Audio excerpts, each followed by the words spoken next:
ఎవరికైతే PF cut అవుతుందో అలాగే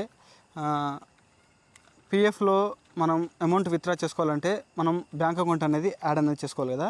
సో ఎవరైతే Paytm payments bank account add చేసుకున్నారో అంటే లింక్ చేసుకున్నారో వాళ్ళకి పిఎఫ్ విత్డ్రా చేసుకున్నప్పుడు అమౌంట్ అనేది మీ అకౌంట్లో క్రెడిట్ కాదు. ఎందుకంటే ఎక్స్లో అంటే పిఎఫ్ వాళ్ళు ఎక్స్లో ఒక పోస్ట్ అనేది పెట్టారు, అది చూడండి మీరు. చూడండి, Paytm payments bank users this news is for you.